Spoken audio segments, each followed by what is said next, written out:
All right, we good to go? Okay. Got the thumbs up. All right, so we're going to be going to Leviticus chapter 2, and we are continuing our series through the book of Leviticus. So this is now message number 3, entitled Keep Nothing Back. And we'll be looking at chapter 2. I'm going to read verses 1 to 3 as we get started. And when any will offer a meat offering unto the Lord, his offering shall be of fine flour, and he shall pour oil upon it and put frankincense thereon.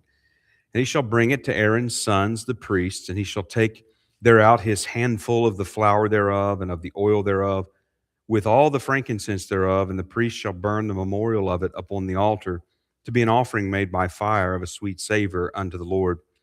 And the remnant of the meat offering shall be Aaron's and his sons. It is a thing most holy of the offerings of the Lord made by fire.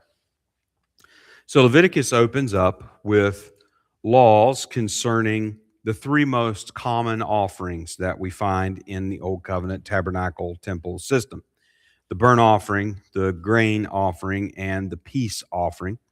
Now, chapter 1 covers the burnt offering, or the whole burnt offering. That's what we looked at last time. And the instructions in chapter 1 cover 3 different types of animals acceptable for the sacrifice. And even though explicit reasons are not given, the sacrifices are arranged in a descending order of value. And the Old Covenant does speak in places explicitly of accommodations within the law for the poorest among Israel. There's a section in chapter 5 and chapter 12, chapter 14, that refer to an accommodation for those who are unable. They're not able to bring the prescribed sacrifice. Chapter 27 has a reference to the adjustment of the payment of vows. Sometimes in the Old Covenant system, the payment of vows would be set by the priest, and so there could be an adjustment of that according to the ability of the person. So we also, going through Leviticus chapter 1, and we're already seeing some patterns, and we're going to see some recurring patterns throughout this instruction. And there isn't a pattern in the instruction. We've already said it's arranged in a descending order of value. And the arrangement overall of these laws as we read through them, sometimes it's debated about what the purpose of the arrangement is, but we see that they are at least arranged in a logical and a consistent arrangement. And of course, that sort of arrangement is what is conducive to teaching and to learning, as well as helping memory. Sometimes when we understand sort of a set pattern, and then we're thinking about something, then we can think about where it's at in that pattern, and that can help us to remember where this goes or what comes after this, and so on. So it could be that there's really nothing more to it than simply that sort of a logical arrangement. There doesn't seem to be any indication anywhere in Scripture of anything more to it than that. But we do notice that, and we're going to continue to see that as we go throughout the book of Leviticus.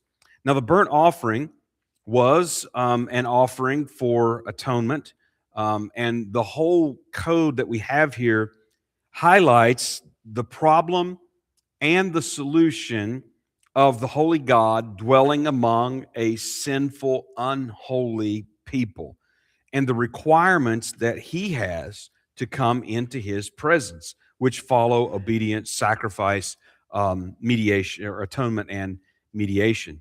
Now, chapter 2 covers what's given here is the meat offerings, or the grain offerings, and there's no blood, there's no flesh, there's no animals involved in this particular offering, and only a small token portion of this offering was burned on the altar, and the rest of it was actually given to the priests for food.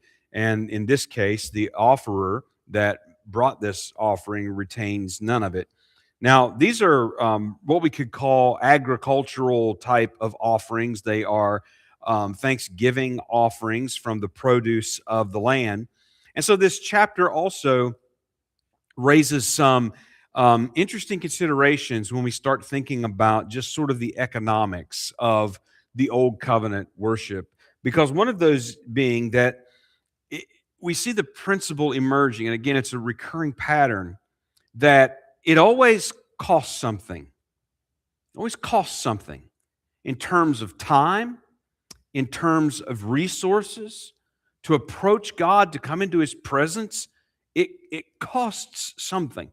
And so when we understand this system and we see service after service and rite and all of these things and how that they were required to bring certain things and how much that it would have cost them in their time and energy and all of those sort of things, when we understand that system, it helps us understand a little bit of how those who were brought up under this system and adhering to this system must have found the message of atonement by free grace as something a little difficult to grasp.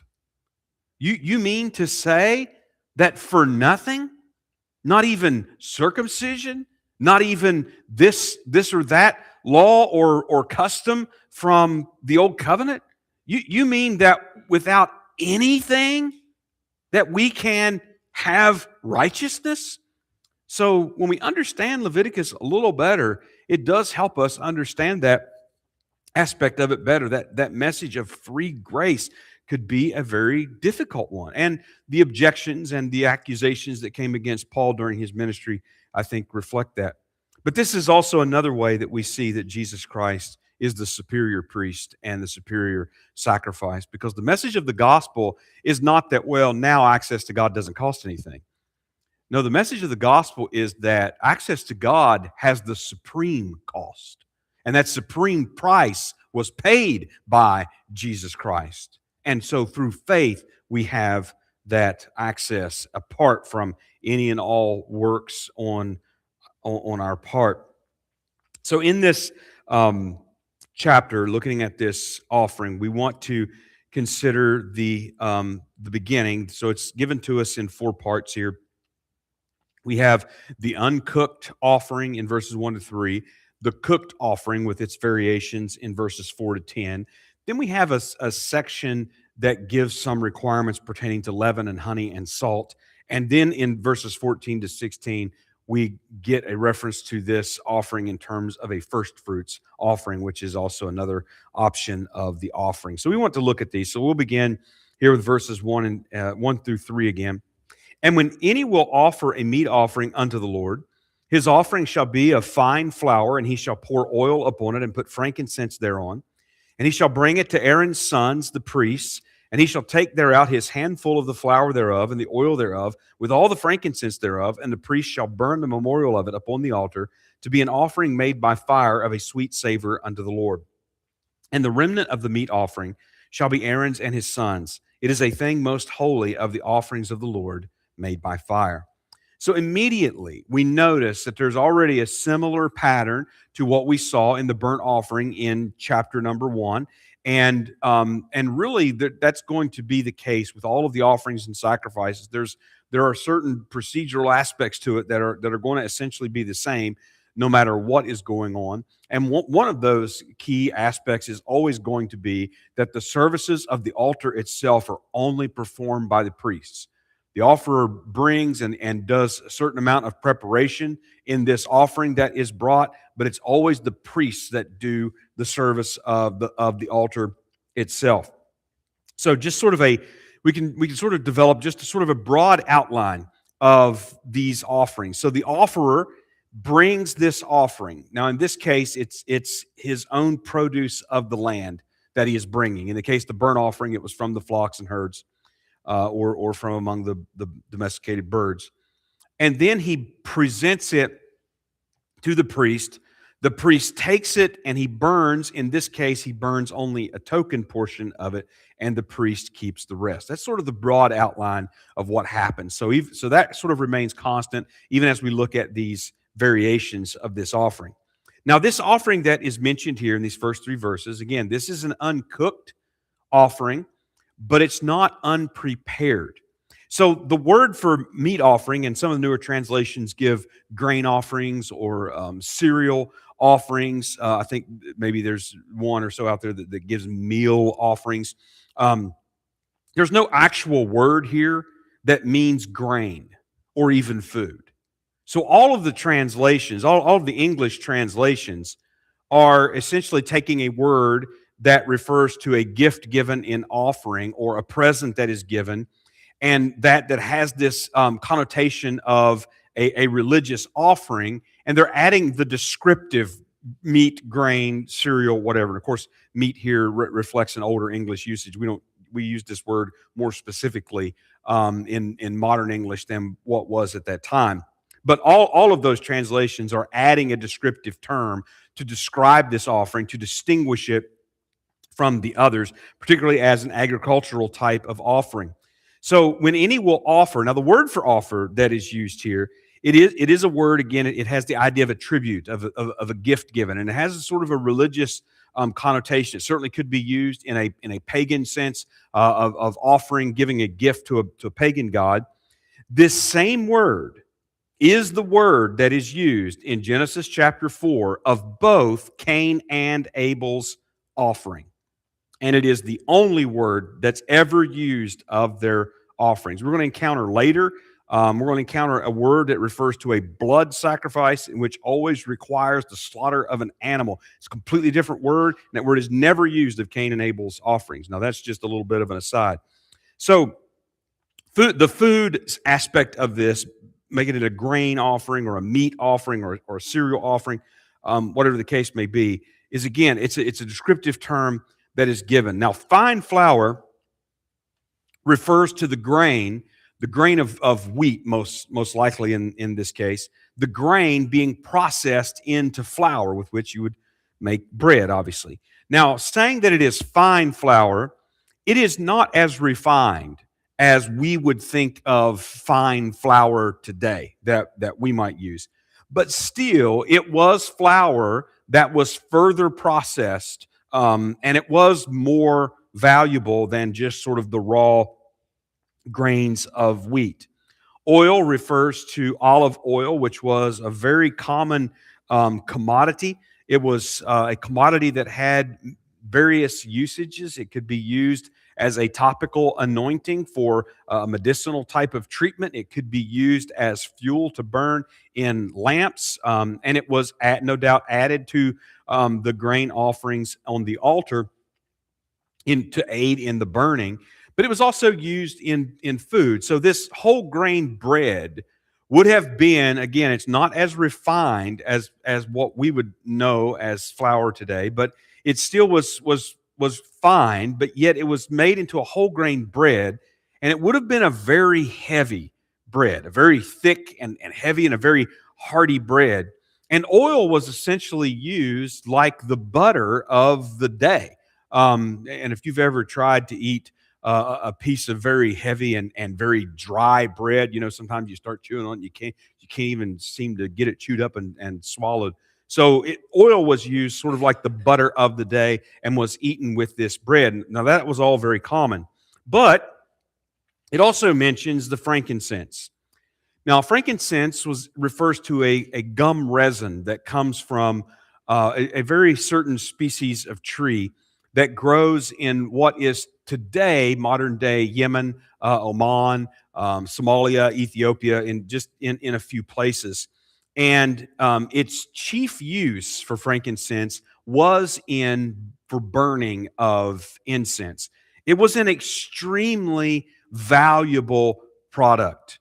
It was a scarce resource. It was hard to collect. I understand that it took a long time for these trees to get to the maturity point to where they would give forth, even just a little bit of these drops that could be taken. Now, back in this particular day, there wasn't really a true coinage tender, as it were, so it would be hard to put a price on it. But I did actually find a first century reference to Pliny the Elder, the historian, the Roman historian, And he records a cost in that day that if we calculate and bring it up into today's terms, it would put the cost of frankincense at somewhere around $300 to $600 a pound, which that's still pretty pricey. I saw some estimates actually that went even higher than that, but that's always a little bit difficult to pin down. But nevertheless, this was something very rare, and it was scarce, and it was something that was very expensive. It was very costly. Now, the offerer would bring this grain that he had made into flour. So the grain would have to be harvested. All of that process, it would have to be made into flour. He would bring the olive oil, which again would have to be gathered from the olives and pressed and all those sort of things. And he'd bring the frankincense, which would have to be bought, bartered, traded for in some way. And he would bring all of this to the priest. And then the priest would take a handful of the flour, and he would take some of the oil, and he would take all of the frankincense, which probably wasn't a lot, and he would burn that on the altar. And then it's noted that this would result in a pleasing aroma to Yahweh. And then the rest of the offering was given to the priests for food.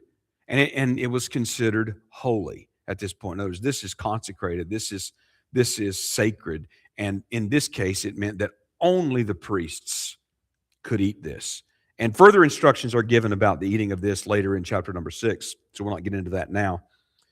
And the offerer goes away not keeping any of this. All of this is given. So now we go to verses 4 to 10, and we see a cooked version of this offering, which does have a few variations. And if thou bring an oblation of a meat offering, bacon in the oven, it shall be unleavened cakes of fine flour mingled with oil, or unleavened wafers anointed with oil. And if thy oblation be a meat offering, bacon in a pan, it shall be of fine flour unleavened, mingled with oil. Thou shalt part it in pieces and pour oil thereon. It is a meat offering. And if thy oblation be a meat offering, bacon in the frying pan, it shall be made of fine flour with oil. And thou shalt bring the meat offering that is made of these things unto the Lord. And when it is presented unto the priest, he shall bring it unto the altar. So the code is now giving us these variations on this offering. The elements are remaining the same, and the procedure with the priests, again, is essentially the same, but the preparation by the offerer before it is brought is what is being varied. And you'll notice in this section with the cooked variation, there is no frankincense that is mentioned, which certainly reduces the material cost of this considerably, which again continues to maintain that descending value order. It decreases the material cost, but it greatly increases the labor cost, the time that it would have taken and the work that would have been involved in preparation as compared to the first offering. So we have three variations here in verses 4 to 8. One that is baked in an oven. And notice that it's added here that they must be unleavened. Unleavened cakes or wafers. Now, the cakes would have just sort of been, a small, flat. The wafers would have essentially been about the same, except they're just much thinner. And the cakes, it says, were mixed with oil, and the wafers were anointed. Now, don't get thrown off by that word anointed, because we read that and we think of some religious ceremony or rite or something that's taking place.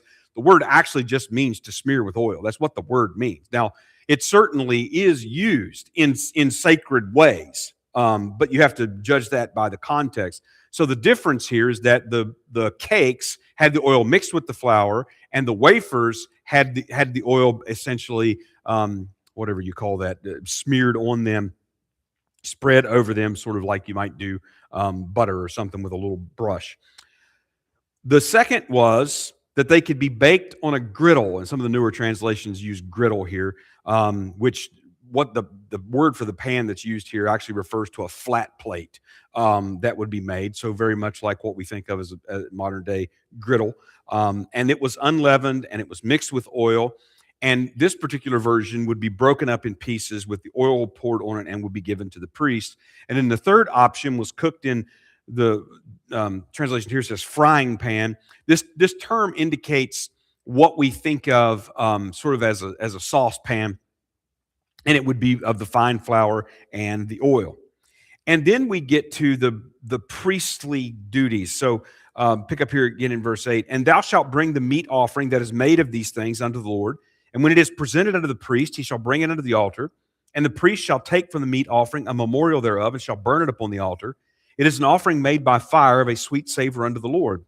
And that which is left of the meat offering shall be Aaron's and his sons. It is a thing most holy of the offerings unto the Lord made by fire. So again, this is mostly the same in terms of our procedure. They would take the offering, they would take a token portion of the offering, and it would be put on the altar and it would be burned. It would result in a pleasing aroma to the Lord.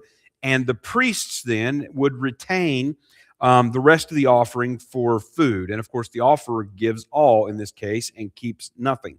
Now, some of the elements or the procedures may vary, but what you'll also notice being consistent is that the meaning of the offering remains the same.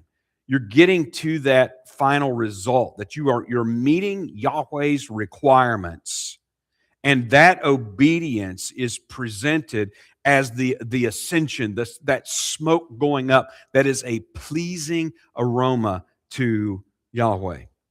Now, verses 11 to 13 step out and give us a little variation, a prescription here concerning leaven, honey, and salt, which leaven appeared in the previous description. All of that had to be unleavened that we read in those things that were cooked. So verses 11 to 13.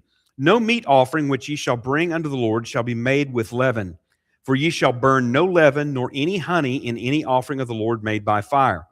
As for the oblation of the first fruits, ye shall offer them unto the Lord, but they shall not be burnt on the altar for a sweet savor. And every oblation of thy meat offering shalt thou season with salt, neither shalt thou suffer the salt of the covenant of thy God to be lacking from thy meat offering. With all thine offerings thou shalt offer salt. So we have some general prescriptions, and this word is translated oblation. It just means an offering, a present, something that's offered, something that's presented. And I think the newer translations don't use oblation. Same word is translated offering in other places, even in the King James. Now, what we have are general prescriptions concerning leaven, honey, and salt. And so we want to consider each one of these just briefly. But first, we have to take note of the fact that the text does not provide, not here and not anywhere else, the reasons for these restrictions. It is nowhere given or stated. No offering made by fire was to include leaven. Now that's an important qualification, because you have heard it said from old time that leaven in the Bible represents sin or evil. And it is supposed to be why that it is excluded from the offerings. But if that were true, then it wouldn't have been included in other offerings, such as the first fruits offerings, which it is. And you can see it there in verse number 12. So it doesn't, also that explanation of why this leaven prohibition does not explain why that honey then was excluded from being burned on the altar, because honey is equally prohibited, despite the fact that throughout the Bible, honey is used overwhelmingly in a positive way. That doesn't mean it's always, but it's overwhelmingly positive. So to make the statement that leaven represents sin or evil in the Bible is just too simplistic. I'm not saying that it never represents that, but we cannot say that it always represents that. Oh, anywhere you see leaven mentioned, it means sin or evil. No, that is not the case. Leaven is used figuratively to represent a permeating or spreading influence. And that can be for good or it can be for bad. It's just going to depend on the context in which that it is used. So in addition to offering of leaven as a first fruit, we also have reference in later in Leviticus chapter 23 that requires leavened loaves for the Feast of Weeks. So the Old Covenant did not ban all use of leaven in offerings and feasts. It doesn't. It does prohibit it in some cases, and we're reading about one of those cases here. So again, we want to be careful about that. We're never given a reason for leaven being excluded from offerings made by fire. But notice also that no offering made by fire was to include honey. Now, the word for honey can indicate honey that is made by bees. It can also indicate what was called a fruit honey, which was more of a syrup.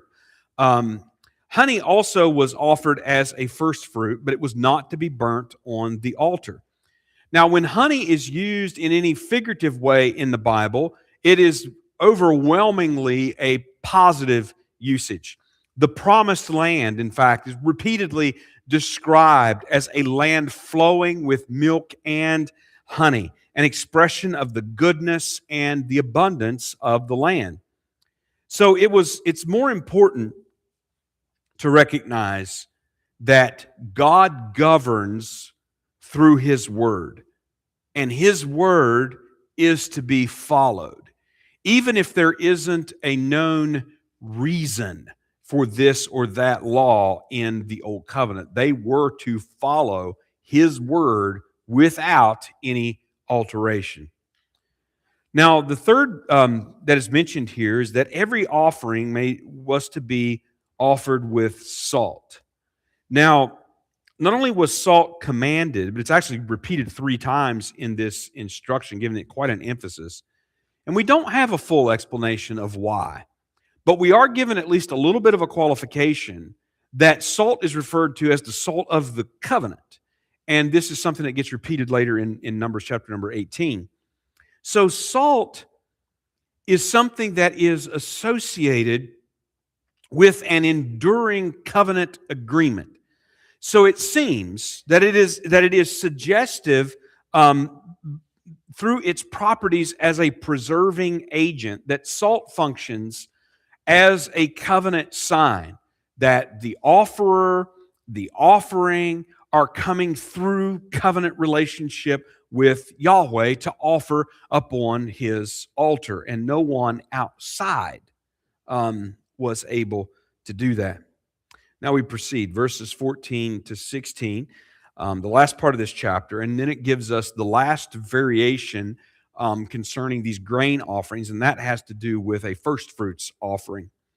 Verses 14 to 16. And if thou offer a meat offering of thy first fruits unto the Lord, thou shalt offer for the meat offering of thy first fruits green ears of corn, dried by the fire, even corn beaten out of full ears.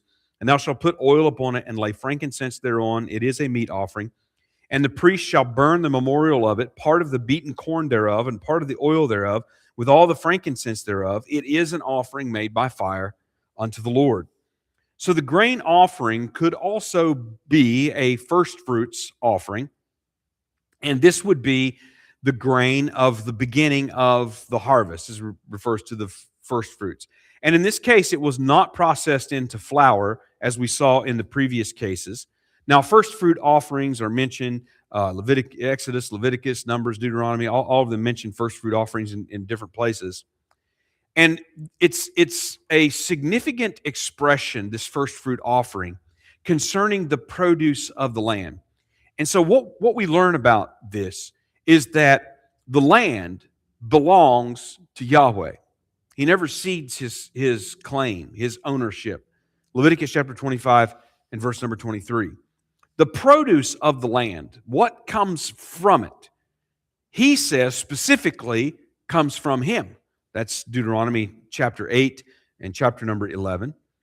The harvest that was gathered of the produce of the land was a covenant blessing for Israel, particularly referred that way, Deuteronomy chapter 26. And so, therefore, the first part was given to the Lord.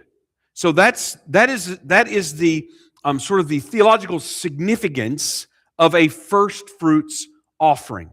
It is an acknowledgement of Yahweh's ownership of the land. It is an acknowledgement of His covenant. It's an acknowledgement of His faithfulness and His grace in giving the produce of the land. And then it's an acknowledgement of His ownership of all, and it is returning to Him a portion as a thanksgiving for what Yahweh has given to Israel. In other words, that's the theological significance of the first fruits offering.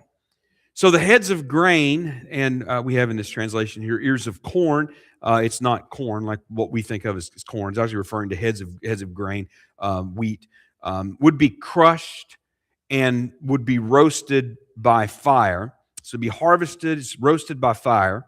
And then the grain and the oil were to be offered along with incense.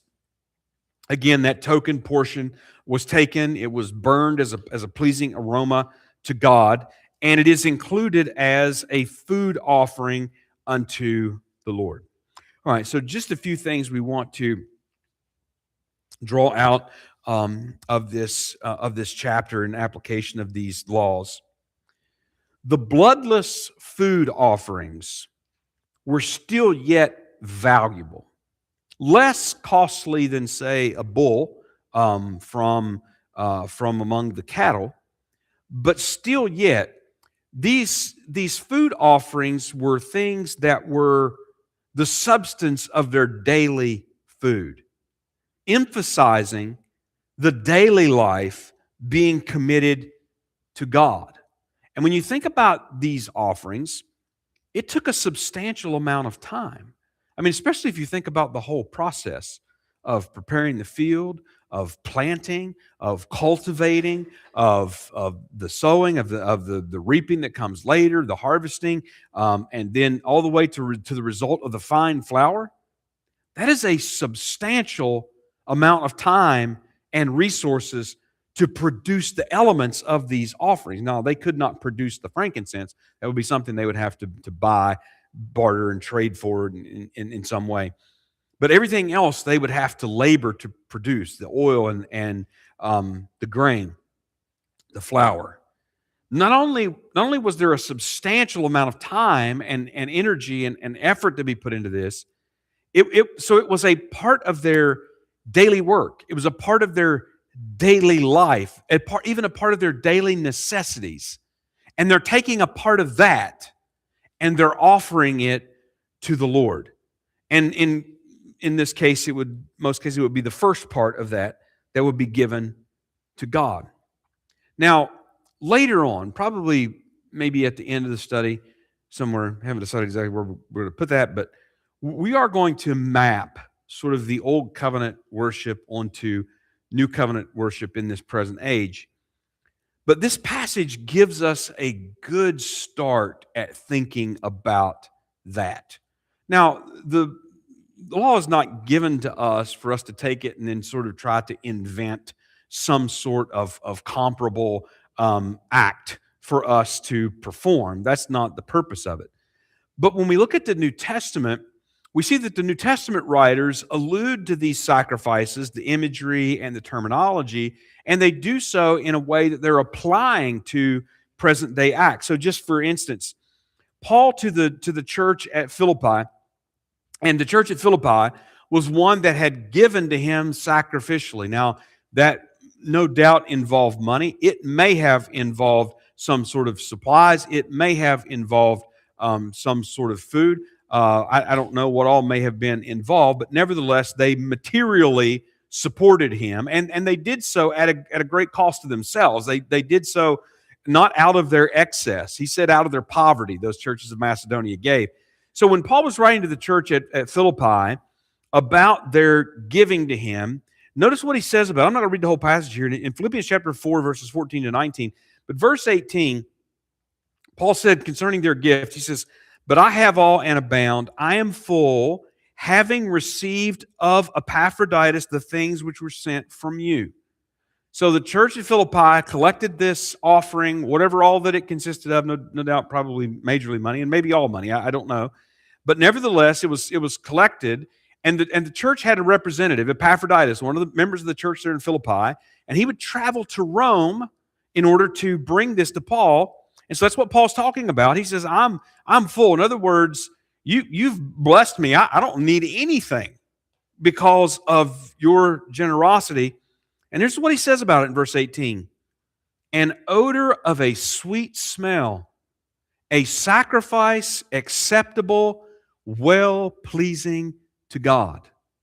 Paul is obviously taking language from the Old Covenant, taking language from these very offerings that we are reading about and is applying it, saying that their giving of a gift to him, not an act of worship of Paul, but that it was an offering of a sweet, pleasing aroma, an acceptable sacrifice unto God. Now, the writer of Hebrews as well, in exhortation in chapter 13 of Hebrews, verses 15 to 16 says, by him, talking about of Christ, let us offer the sacrifice of praise to God continually, that is the fruit of our lips, giving thanks to his name. But to do good and to communicate, and that word communicate is, as we read it in this translation, is a little obscure. It refers to the giving. That's what he said about the church of Philippi. You communicated with me. You gave me an offering. That's what it's talking about. Forget not, for with such sacrifices, God is well pleased. And so we can see New Testament writers that are mapping these old covenant aspects and results of worship right onto new covenant applications. So the old covenant offerers were, when they came with these offerings, a part of what happened there was they were actually meeting the needs of the priests, because that was how the priests made their living. They were not allowed to own land and to farm and all of those sort of things. They made their living from what they got in this service, just like in these offerings that we are reading about. So likewise, Paul and the writer of Hebrews relate that to a modern day giving and saying that that is a pleasing aroma to God. So we at least recognize an applicable principle. And again, this is just an example that gives us a good start of thinking about this.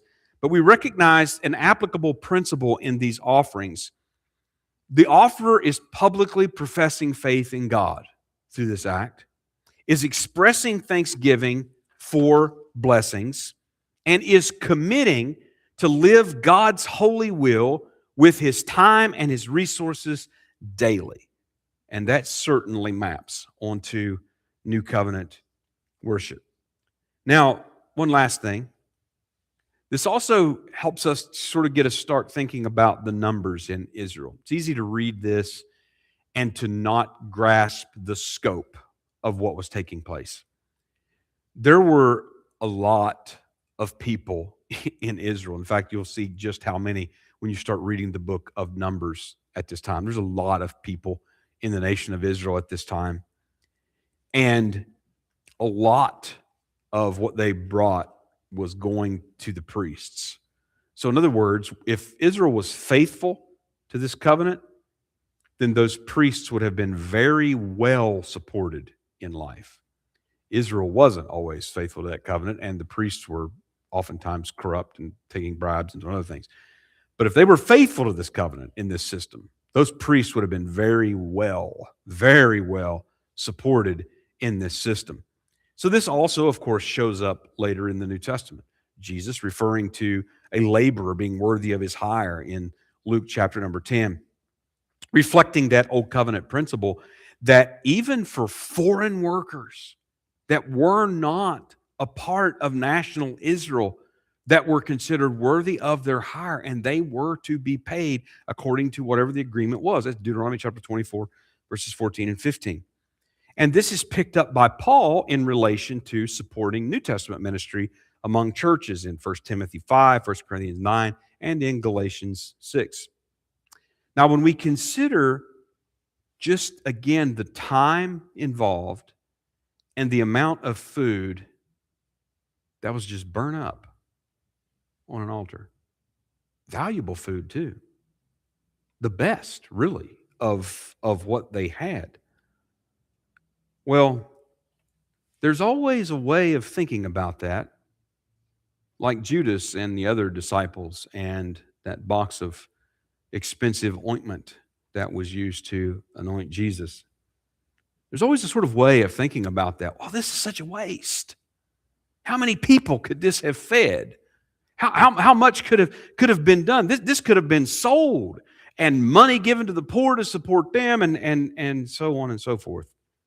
But this is a good place and a good reminder that our calling is not to be auditors of God's accounts. That's not our calling.